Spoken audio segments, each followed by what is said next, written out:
Bangsa Sadum dihancurkan karena dosanya. Desa itu bernama Sadum, terletak di wilayah Palestina. Selama Nabi Lut tinggal di situ dan beranak dua orang gadis cantik dari istrinya, perangai penduduk masih tetap jahat dan kotor. Nabi Lut sudah berkali-kali mengajak mereka agar menempuh jalan hidup yang baik. Namun, seruannya tetap sia-sia. Mereka tidak mau mengubah tingkah laku yang sangat tersesat itu. Merampok, membunuh jika perlu, menipu, dan memperdaya orang. Yang lebih keterlaluan lagi, mereka lebih senang melepaskan nafsu birahinya dengan sesama jenis. Laki-laki bukannya mengejar perempuan yang cantik-cantik, tetapi mereka lebih tertarik kepada laki-laki yang muda dan bersih. Kaum wanita terbelangkai. Mereka hanya sekedar dipergunakan untuk menyambung keturunan. Laki-laki tidak mau menggauli mereka dengan mesra, hanya seperlunya saja.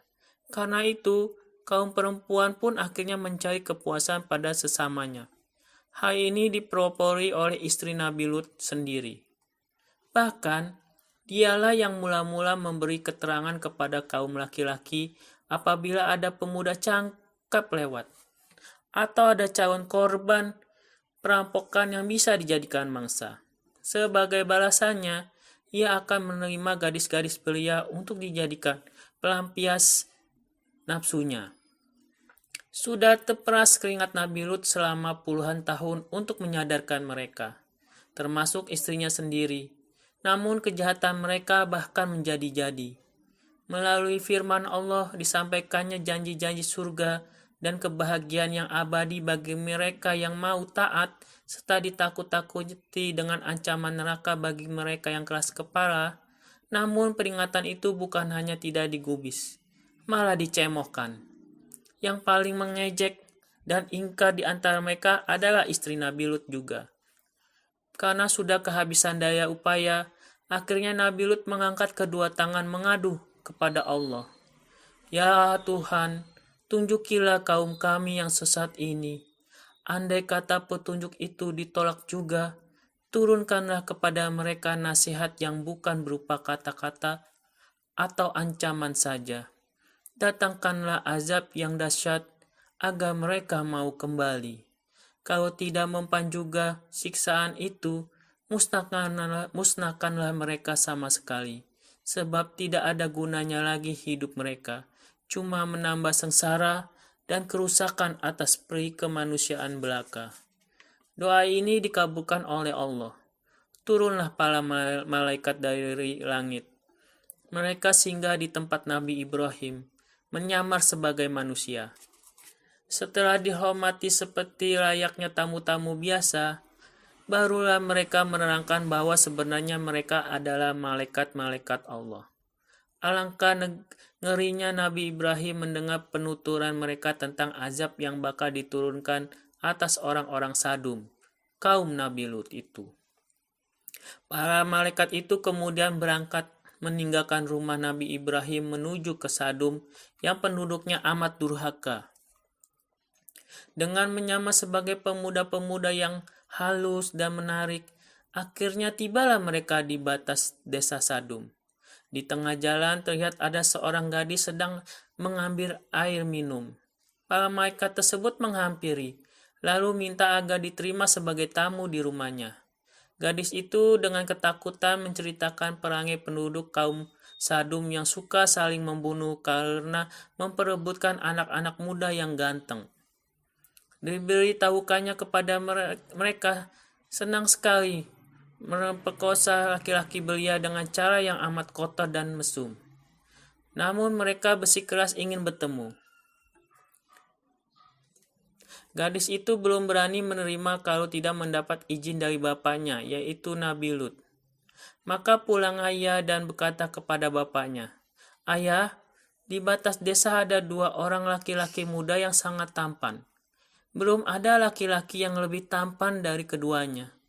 Mereka ingin menumpang tidur di rumah kita. Bagaimana ayah? Apakah akan kita terima?" Nabi Lut terperanjat dan bingung. Bila diterimanya permintaan kedua laki-laki itu, Ia khawatir bakal terjadi bencana besar atas mereka. Dapat dibayangkannya bagaimana orang-orang kampung akan berebutan untuk memperkosa mereka. Tapi kalau ditolak, kepada siapa lagi mereka bisa menumpang? Akhirnya dengan sembunyi-sembunyi Nabi Lut berangkat menemui mereka. Betul, alangkah cakapnya pemuda-pemuda itu. Setelah bersalaman dan bertutur kata sebentar, Nabi Lut memberitahukan cara-caranya agar kedatangan mereka tidak diketahui oleh penduduk kampung. Mereka harus berhati-hati benar, jangan sampai terbuka rahasia itu. Ketika hari telah berubah gelap, dengan mengendap-endap, seorang demi seorang memasuki Sadum dan buru-buru ke rumah Nabi Lut. Namun alangkah kagetnya Nabi Lut, begitu tiba di rumahnya, orang-orang kampung sudah berkerumun dengan wajah yang bengis. Ternyata istri Nabi Lut sendiri yang telah membocorkan rahasia itu. Mereka berteriak-teriak, "Hai Lut, serahkan kedua pemuda itu kepada kami. Jangan kau habisi sendiri makanan yang lezat itu." Berdiri bulu kudu Nabi Lut mendengar teriakan-teriakan histeris itu. Dengan keberanian yang membaja selaku Nabi, dia keluar dan berbicara kepada penduduk Sadum itu. "Wahai kaumku sekalian, bertobatlah kamu dari perbuatan keji ini. Kembalilah kepada aturan Allah dan takutlah kepada siksaan-siksaannya yang dahsyat." Suara Nabi Allah itu lewat tanpa kesan, hilang, tertelan oleh teriakan-teriakan kemarahan. Malah sebagian sudah mulai bergerak hendak menyerbu. Menyaksikan keadaan yang genting itu, Nabi Lut buru-buru masuk dan mengunci pintu. Ia membuka sebuah jendela. Kepada kaumnya ia berbicara sekali lagi melalui jendela tersebut. "Hai saudara-saudara, kembalilah kalian kepada perempuan-perempuan yang telah dihalalkan sebagai istri yang sah. Hiduplah yang wajar, sesuai dengan fitrah laki-laki. Apabila tidak kalian taati nasihat-nasihat ini, aku takut siksaan Allah akan segera membinasakanmu. Jika nafsu telah berlabuh di puncaknya, jika birahi telah syarat dengan rangsangan setannya, apakah lagi yang dapat menghalangi kecuali iman? Sedangkan mereka tidak punya iman sama sekali. Maka seruan terakhir Nabi Lut ini tidak diacuhkan sedikit pun. Bagaikan binatang buas mereka mendobrak masuk dan hendak merebut kedua pemuda yang tampan itu. Nabi Lut sudah kehilangan akal. Dengan tenaga tuanya ia melawan, mempertahankan kehormatan rumahnya. Namun ia tidak kuat. Dalam saat-saat gawat itulah kedua pemuda itu berkata, "Hai Lut, jangan khawatirkan atau takut. Kami berdua adalah malaikat yang diutus Allah untuk mengabulkan doamu. Mereka tak akan mampu mengganggu kita. Bahkan sebentar lagi mereka akan dihancurkan. Ayo kita meloloskan diri. Ikuti kami. Ajak kedua anakmu yang soleha itu. Tinggalkan istri durhakamu, sebab dia termasuk yang harus kena kutukan." Dalam tempo yang singkat, dengan cara di luar kekuasaan manusia, Nabi Lut dan kedua anaknya bersama beberapa orang yang beriman serta kedua malaikat itu sendiri dapat lolos dan selamat hingga keluar dari desa terlaknat itu. Begitu orang-orang yang soleh sudah tidak ada lagi di Sadum, dan yang tinggal hanyalah penduduk durhaka yang tengah dihinggapi nafsu kesehatanan itu, turunlah ajab Allah yang dijanjikan tersebut. Mula-mula bumi bergoncang, kuil-kuil bergetar, matahari yang baru terbit gelap seketika, mendung bertebaran, gelap laksana malam tanpa bintang. Orang-orang menjerit-jerit ketakutan, tiba-tiba terdengar bunyi menggelegar, gedung-gedung runtuh, tembok-tembok pecah, gunung-gunung meletus, sungai meluap, gelombang di lautan mengganas, kemudian turun hujan batu, berbungkah-bungkah, sehingga Sadum bersama penghuninya musnah.